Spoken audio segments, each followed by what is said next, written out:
I recognize this. I recognize that there are people who do Christianity. It's willpower religion. I'm going to become a Christian. I'm going to attend church. I'm going to own a Bible. I'm going to force myself to read it. Thirsty Christians put an end to all that. Thirsty people are different than just willpower kind of Christians that they see Christianity as kind of a duty. You know, we got to do this thing. Why? Because I'm going to lose my soul in the end, so I got to make sure that I go through the motions. But this is entirely different. And this kind of thirst, it drives us. You see, it's the duty-minded religionist. He hears, draw near to God. And so, it becomes more of a duty. It becomes more of a give me the list. How do I do this? But when you've got a thirsty person, you don't have to give a thirsty person a list of steps on how to find water. They're looking for it. You know what? Thirsty people, they come into this, they come into the meeting and they want to hear from God. God, come. I need you. I need help. I need you to draw close. You come into the prayer meeting.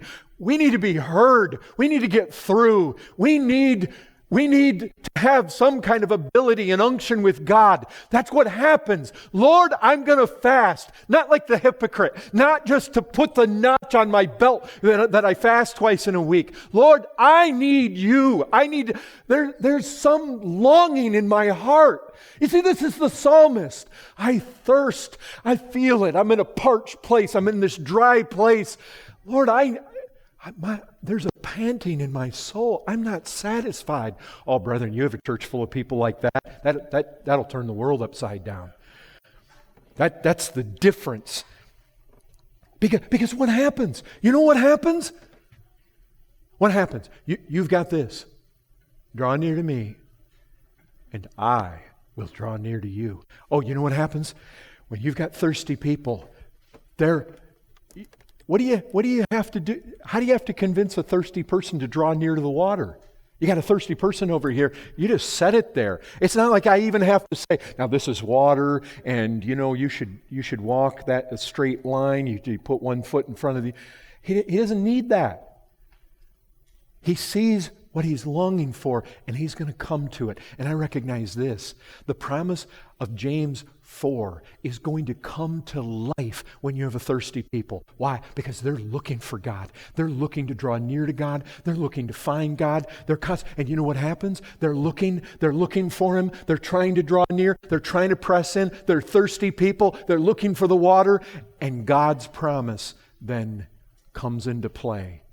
Oh, you thirst for me and you come seeking my face, you'll find me. And I'll give myself to you. And what happens then? Then we're full of glory. Then we're full of joy. And you remember how it said? The joy of the Lord is your strength.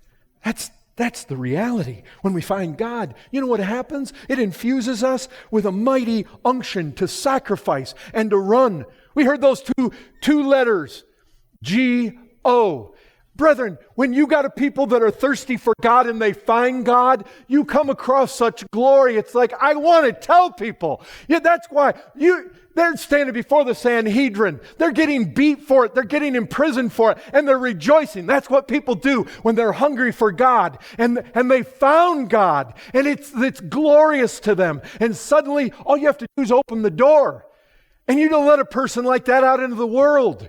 And watch what they do. Those are the kind of people that turn the world upside down. Not the duty religionist, not the willpower religionist, where it's just, I got to go through the motions. And listen, if you can't tell the difference between what I'm talking about right now, then you're not in a good place. Because this is what true Christianity is all about. Don't we look at Christianity, conversion, as this exchange of desires? Our desires become altogether new. Isn't that what happens? Brethren, when we find God, it infuses us with with a joy unspeakable and full of glory, and you fill a people full of joy, and the joy of the Lord is our strength. And suddenly we're strengthened to do all sorts of things in the name of the Lord Jesus Christ. Do you know how it was said of the Lord himself? Because of the joy that was set before him, what happened? He endured the cross. What does it take for a people to endure suffering and endure sacrifice and cross-carrying and dying daily? Just infuse them full of a glory of the joy of finding God. Come out of the holy place, having this glory manifest to them. And you know what? Unleash people like that. This isn't mechanical and cold and stale. People like that don't sit around all content, just be happy and stare at each other. No way.